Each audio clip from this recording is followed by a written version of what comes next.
I'm in Oregon City today. Money's just changed hands and now this belongs to me. Unfortunately, I'm about an hour from my house and it doesn't currently operate. I guess that's the word I'd use. So it's a little bit harder to roll 30,000 pounds of dead weight onto a trailer than it is to drive it up under its own power. So I'm here today to hopefully get it working. But let's take a quick walk around and then we'll get right to work. So this is a 1996 Hitachi EX120. So that's 12 metric tons, about 36,000 pounds, or I'm sorry, 26,000 pounds. The engine runs, which is good, but it's got some other issues. We'll go over those in a second. So right off the bat here, you notice that's all wet right there. That's actually a good sign. That means that there's pilot operated controls, and it's a lot easier to replace pilot lines or fix leaks than it is to diagnose some kind of computer controlled hellscape. You might also see, you know, maybe one of the two of the cylinders look like they leak. I can assure you that all of the cylinders leak. So that's, I mean, we'll be eventually rebuilding those, no big deal. They are quite heavy though.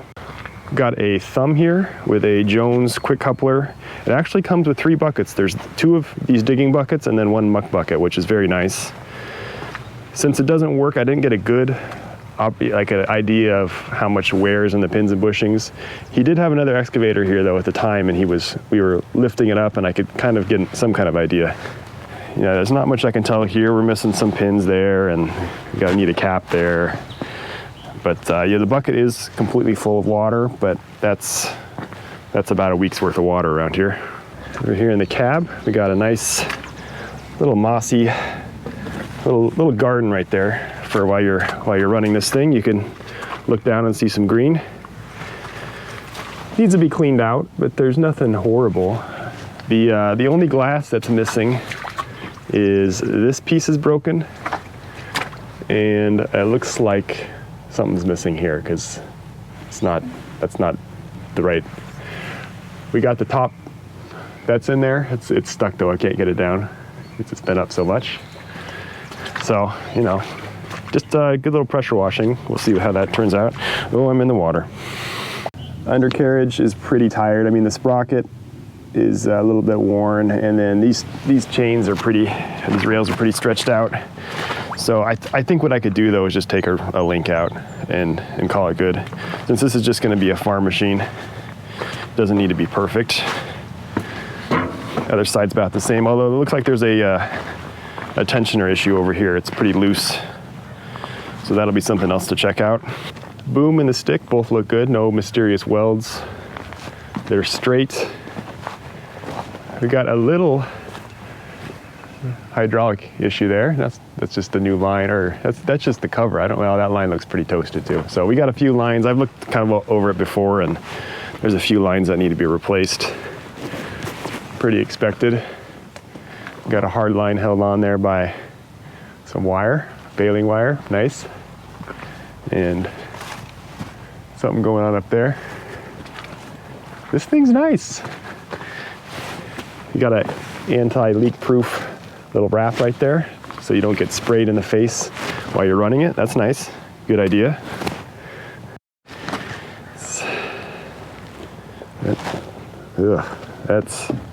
Just leave that there for now. Door, I think this door works. Does it close? Probably not. There's some rubber issues there. Oh, look at that, it latches. Actually, the cab looks pretty good. The back though, let's get to that. That's got some problems. A lot of bent panels, but the panels are all here. So it's something, I mean, I can bend metal back, that's not a big deal. As long as they're all here and they're not too far gone. So we've got batteries here, I'm sure they're dead. Starting fluid, good sign. And I have heard this engine run, by the way. So the engine is fine. The engine sounds great and there's no issues there. First issue though is up here. Let's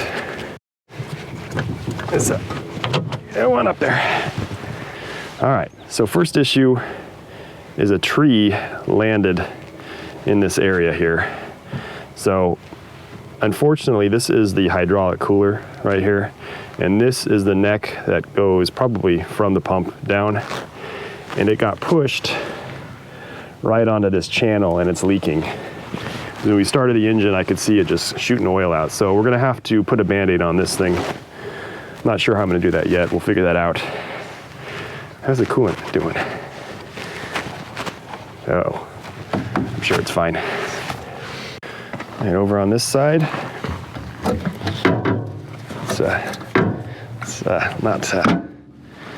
probably don't need to use this anyways.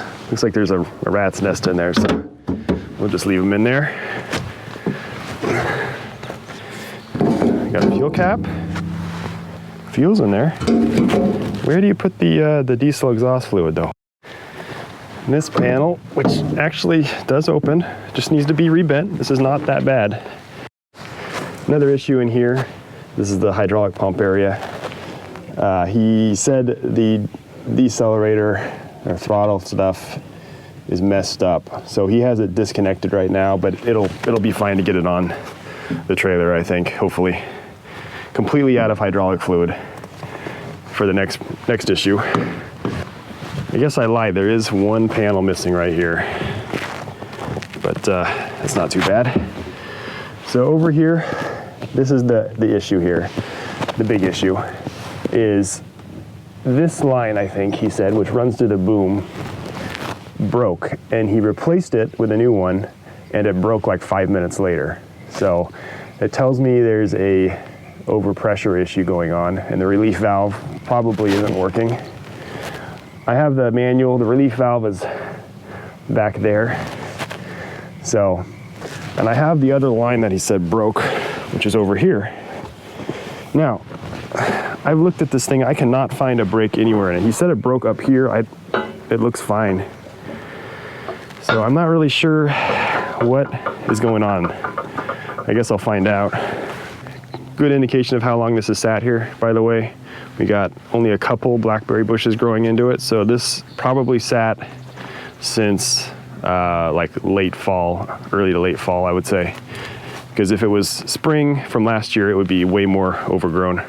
So first thing to work on is gonna be this radiator, I think, because I'm gonna probably have to, I don't know if this is probably aluminum. So I'm gonna have to put like a metal stick or something on it. That takes a while to cure.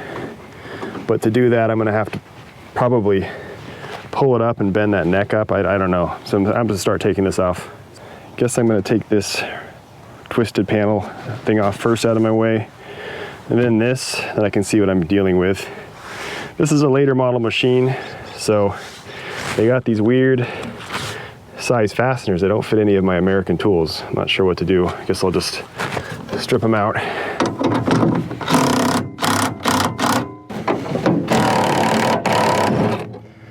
So the story he told me was that it was sitting because of that other hydraulic line, and that's when the tree fell on it, which kind of makes sense.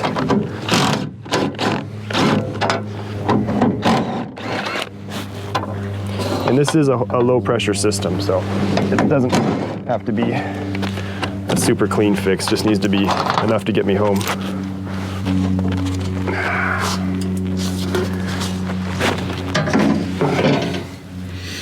Oh, okay. So it looks like I can detach it right here, which is nice.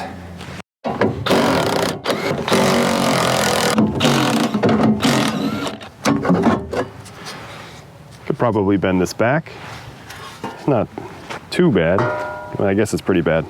You know what's nice is walking through this mud puddle every time I need to get to my truck to get a tool. I'm trying to figure out how this is actually hooked in here. It looks like either the bolts snapped off on this side, because you see that's a mount point and that's the hole. I think that might have happened. This whole thing might have gotten smacked out of there, and you can see it's much lower here and it's level here. So I should be able to wedge this up. Got that cover off. So definitely these bolts are broken. You can actually wiggle this, which means it's not attached to the radiator, which I'm really happy about. So I think if I just take these 3 bolts out, take these fittings off, this whole thing I should be able to pop out. Oh, there's probably a hose on the bottom, huh? Since it is a cooler.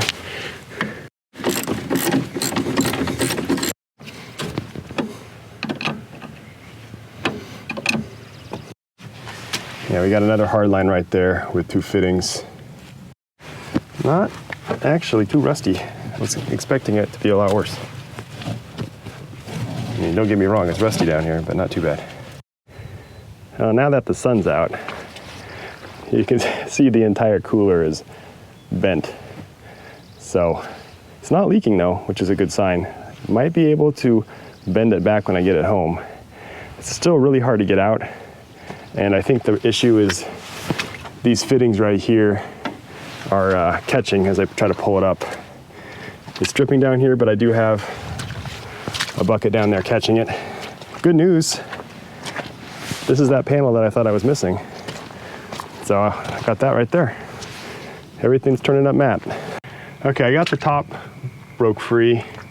The bottom, it's so wedged in here I can't get it out. So I think what I have to do is loosen this pipe, which goes over to the pump, and then maybe I can break that apart. That hydraulic fluid is very milky, and there was actually water in the bottom of this thing. Probably you can see, I don't know if you can see in there yet, but it's just torn open. Water was probably getting in that way.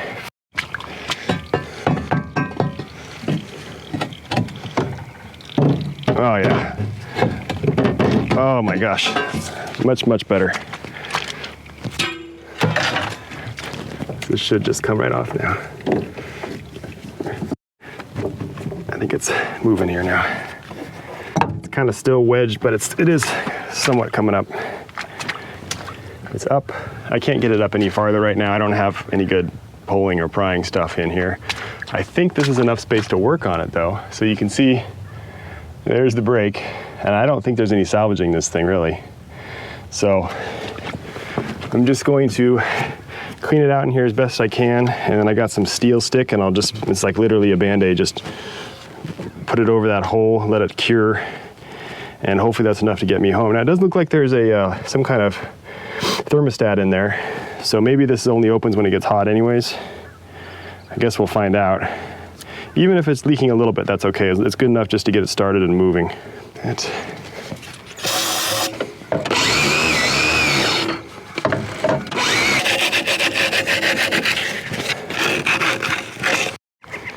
remember this stuff does set up really fast.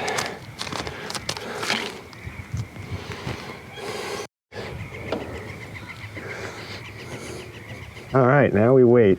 This needs an hour or so I can get to the other repair. All right, we're over in the boom area. Looks like we got a nice hose right here. Anyway, so it was this pipe right here that he said was broken. The one that was over there, I did not see a crack anywhere in it. So I'm a little bit concerned about if that's the problem or not.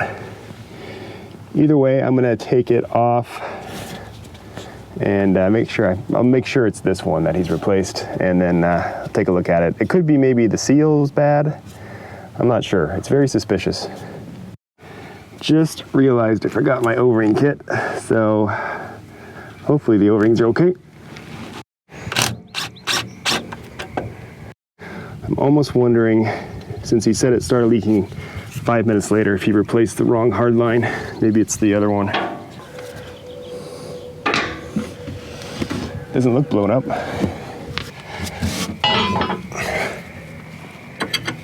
Yep, those aren't too tight. Uh-oh. It's full of water.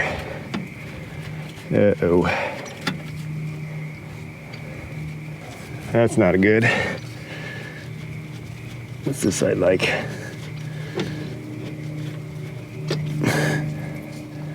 I wonder if that's from the boom leaking. Because up here, these were leaking. Water gets in there and then goes back through. And since the system was empty, I bet you that's what it is. So these cylinders might have trouble later on. There's gonna be a lot of water in the system that I have to get out. The good news is when I took this off, there was hydraulic fluid coming out of the valve body. So all the fluid was just in this pipe, or the water was just in this pipe. Anyway, I don't see anything wrong with this line. The seal is okay. So I'm not sure. I might just put this in and then try it and actually witness what's leaking, because I don't want to spend a bunch of time on this and then there's nothing even wrong with it. I did blow the water out of the line though, at least, since that's going to be a problem later on, I'm sure. Man, the smell coming off this rat's nest that I'm standing on is just really pungent.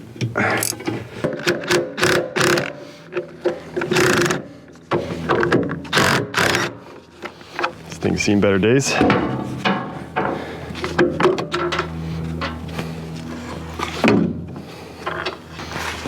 That's what color it used to be. Is this supposed to come out? It's wedged in there.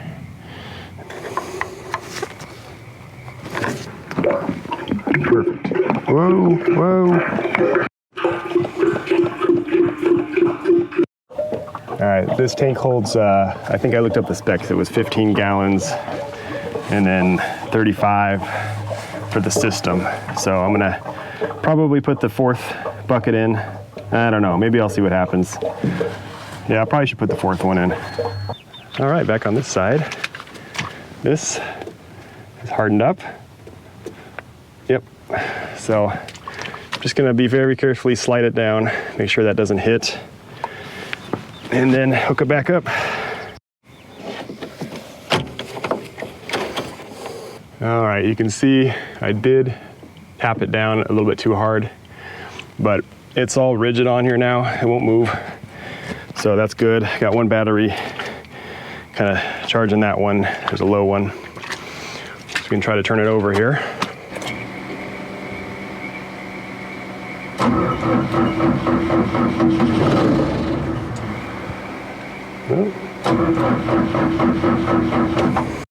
So I have seen it run. I just added a little bit more ether, start it again, see if it'll idle again.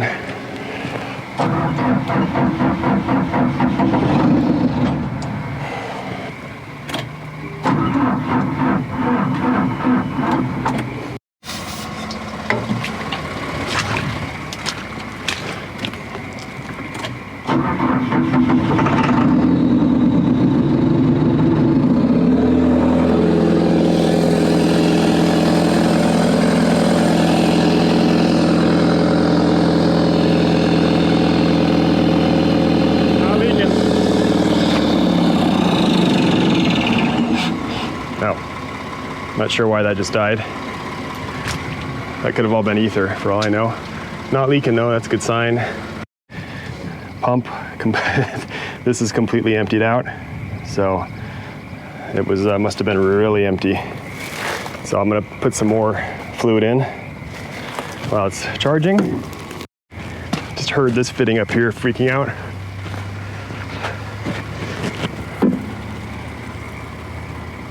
Can you hear that? Looks like we got a bad O-ring right there. That's just on the bucket, who cares?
We have an exhaust leak.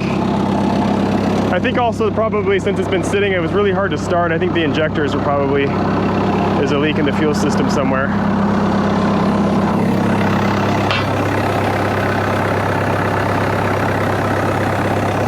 Guess we can give it a shot here. This is leaking right here. It's coming through, so let's give it a shot real quick here.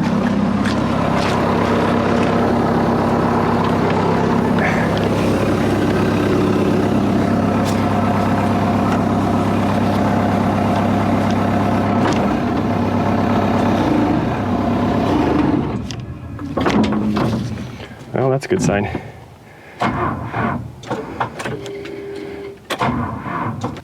Yeah, so that did not work, that fix. It's coming right through. Not a whole lot, but it is dripping. So let's check the other thing. So that was the boom I did that froze it. This is leaking a tiny bit. Maybe I should just tighten those connectors down. It's just idling pretty nice now. Just started right back up. So let's get some stuff moving here real quick.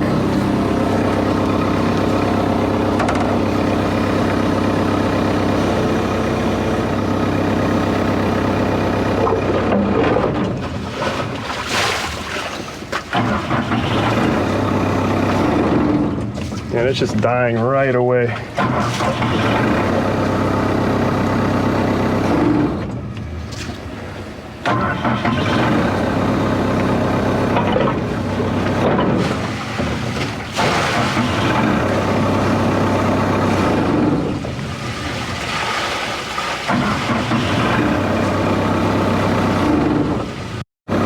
Give it a little bit of stick here. It just dies right away.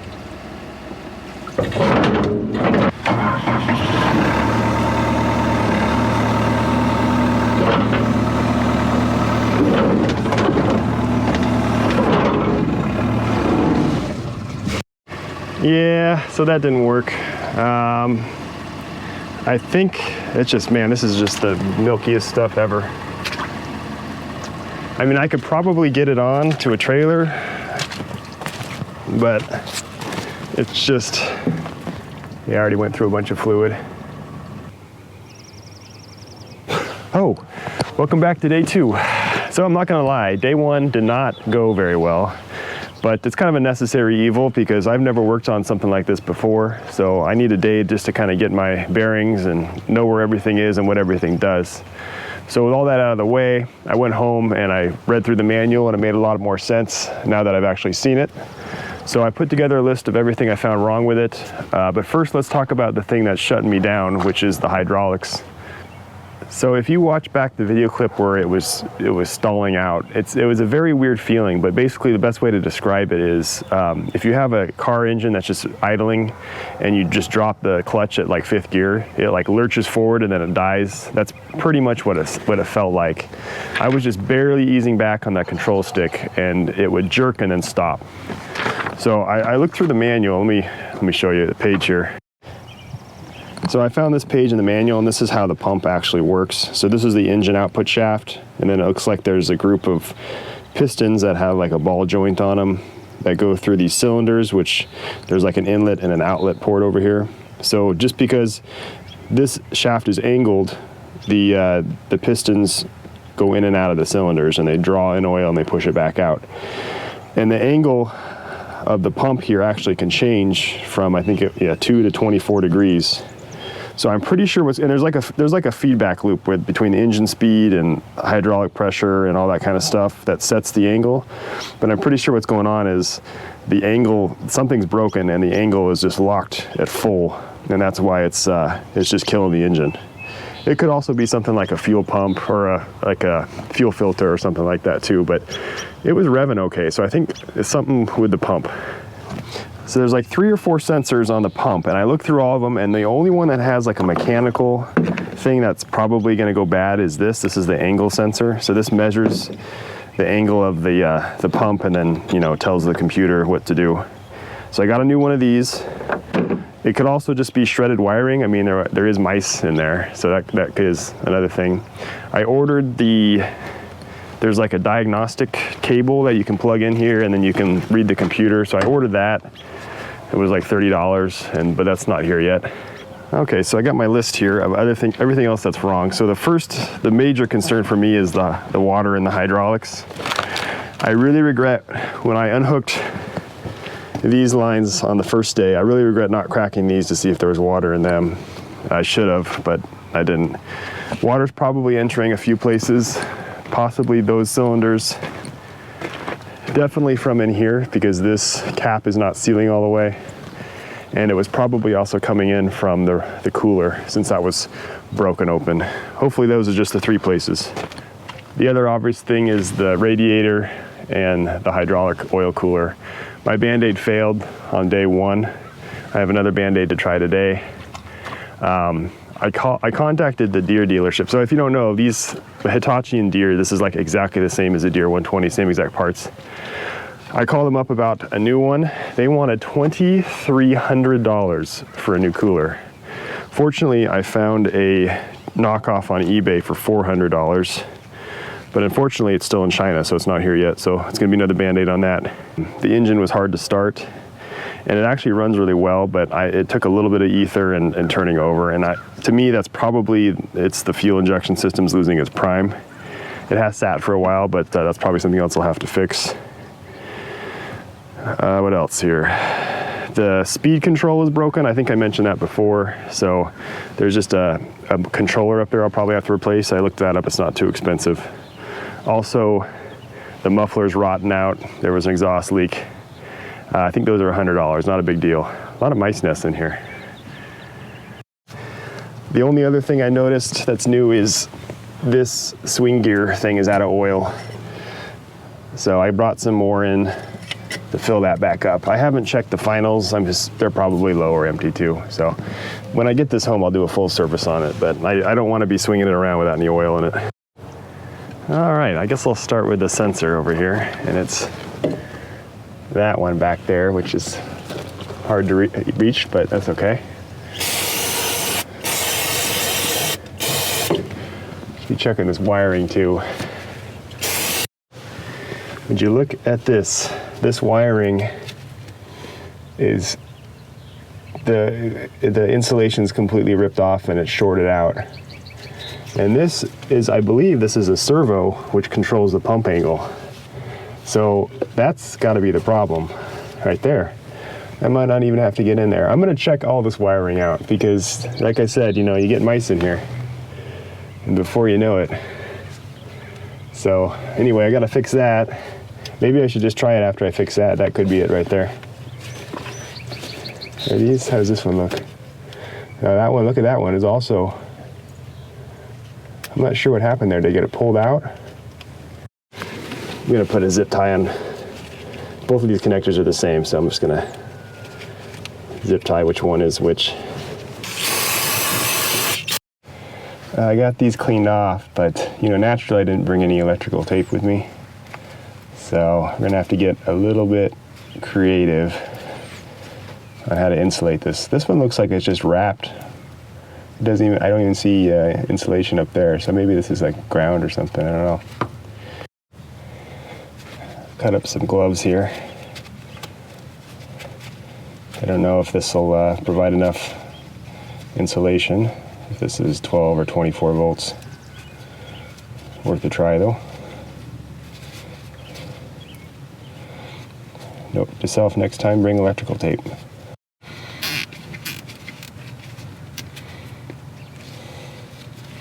The mice have been really bad out here the last couple years. Not Australia bad or anything, but they've been a little aggressive. This one doesn't actually look like a mice one though. I think it's looks like it just got stretched or something, or it wore off. I'm not sure. That's just not the best looking thing ever. It's good enough to try. So this actually did hold up for a couple minutes, and I just think I didn't let it cure long enough because it just started forcing its way out of there. I looked this up in the manual. So basically, oil gets pumped out of the valve body, and it goes in from the bottom. and it comes back out. There's a 14 PSI check valve in here, just to keep the coolant flow going that way. So this is actually radiator pressures. So I think I can just, I'm gonna cut a hose into here for the time being until the new radiator comes, hopefully when this is back at my house.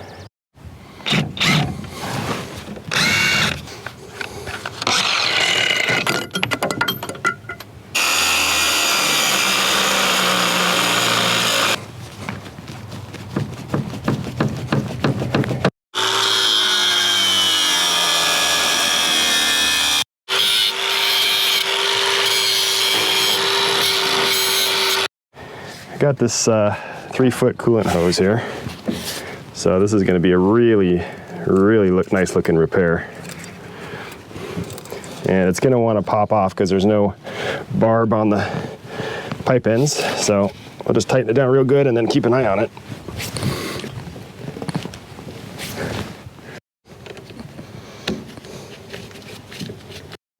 See if I can do this without kinking it. This is supposed to be a high flex hose, but it's not flexing very well. Well, it's way harder to get on because the pipe's bent, so I took the other side off first. Try to twist it on here. Get as far on as I can. See how long it takes before this thing shoots off of here. Yeah, this thing's gonna be kinked, but as long as some fluid gets through, it should be okay. I'm not gonna be using it for very long. I probably could have just plugged it, now that I think about it. Just put a plug in right here. All right, well, I guess we'll see how this works. It might be fairly kinked. We'll see, it might just build pressure and blow it off of there. Maybe I should move some of my stuff out of the way. All right, I gotta jump, but one battery's bad, so I gotta jump that for a while, let that charge for a sec. Meanwhile, I need to go find the key. I think he took it out and put it in a different excavator on the other side of the property, so let's see if it starts without ether. It has been about a week since I was here last.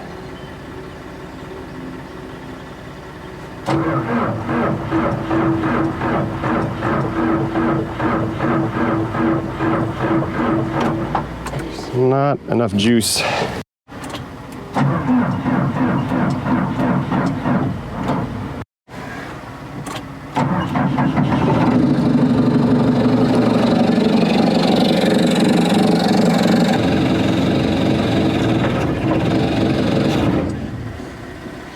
It actually sounded better. I'm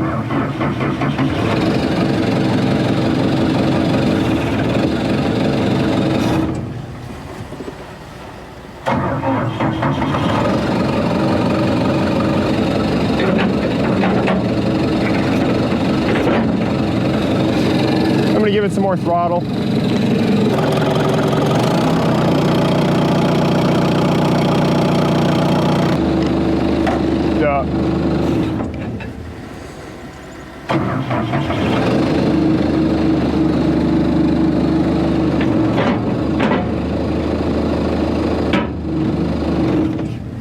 As soon as it hits that pressure valve, it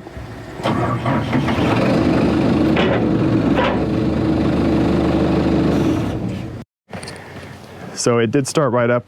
I mean, I did use ether on the initial start, but I didn't need it to continue running. So that's definitely a fuel prime issue, I think. It's still doing it, and if you could tell, when I was opening the thumb, I would go all the way to the stop, and then it would kill it. So I think we still might have an issue with the angle sensor. I don't know. I mean, I have the angle sensor. I might as well use it. So these, I don't know. These could just be shorted out just from these wires being all messed up. But it's worth a shot. It's right there. I might as well do it. So I can't really film it, but I'm going to be getting back into there to get it out. All right, guys. Same story on this connector. I did not do that. Those were all pulled out and twisted around, so they're probably all shorted together. These look like they've been getting hot too. So we might have some wiring issues besides this, but I'll patch these up best I can and then give it another shot. All right, guys, I've been debugging stuff. I found back here on the fuses, some were missing, and there was a couple burned out ones, and they were the ones, I believe they were the ones for the solenoid, which is those ones that I fixed this morning. So I replaced those. Guess I'm ready to give it another shot, see if I can get it to work.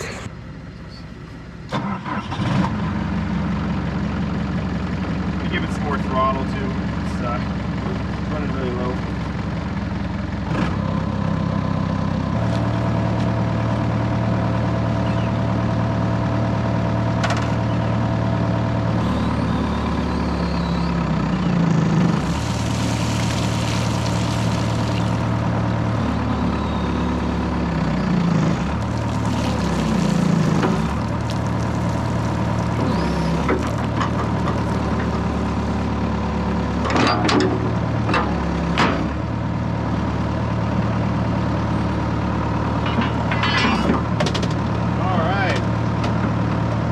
Somewhere.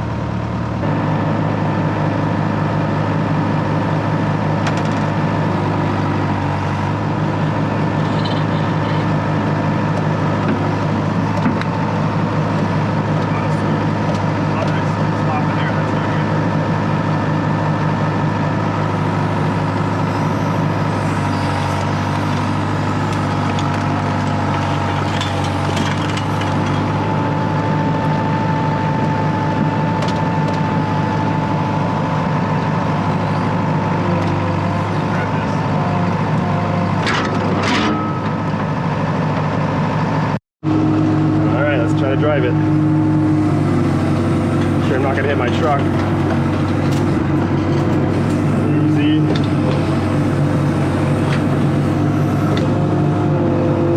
I've never actually used an excavator before, so let's see how we do here.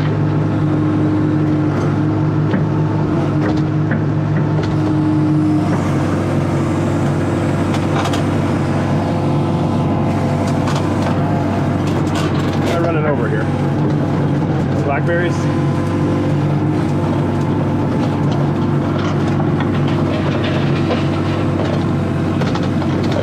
Well, it's working. I think the electronics are really hosed up.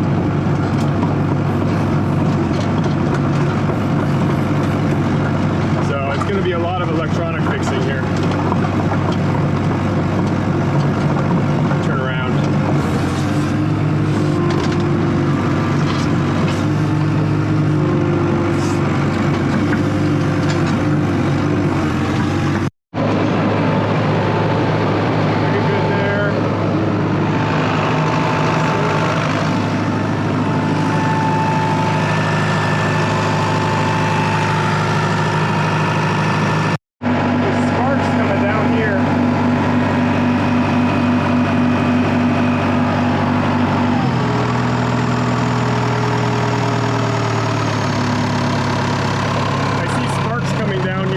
From that hole in the exhaust. That's a little bit scary because hydraulic fluid is flammable. This does feel warm, so there is fluid getting through there. I guess we've done it, which means I have to take it home now. So I don't know if you could hear me, but quite concerning was that hole in the exhaust. So you could see little sparks dropping out.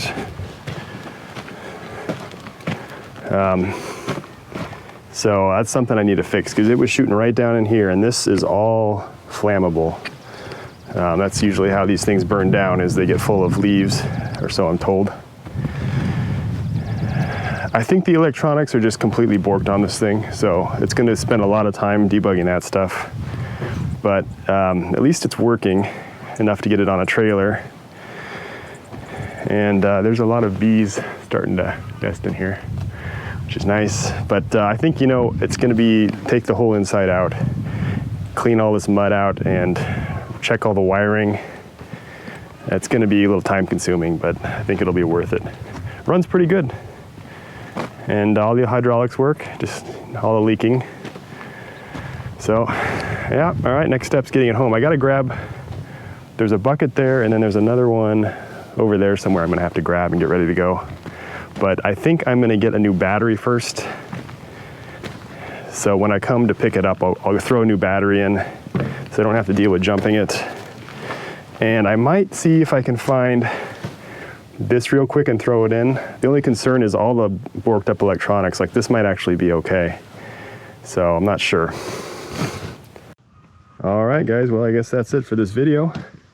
And I'll probably buy that motor controller just so I can, there's no shut off in the cab since all the electronics are borked. So the only way to shut it off is to get out right now and then push the throttle back from the other side. But if I can fix that motor controller, then I'll have control over that. I don't have to deal with that anymore. But yeah, a lot of work to do on this thing, but this is gonna be great. This is the size I've been looking for forever. And it's got a thumb and it's got all the stuff I kind of wanted on a machine like this. So it'll be fun to learn how to use and use it around the property. So if you're a subscriber, you're probably wondering where this is going to take precedence with the dozer rebuild. The dozer is still priority number one. I can't really start two big projects or my head will explode. So that I'm still working on getting that one done, but I just saw this for sale and I couldn't pass it up. Now, what did I pay for this?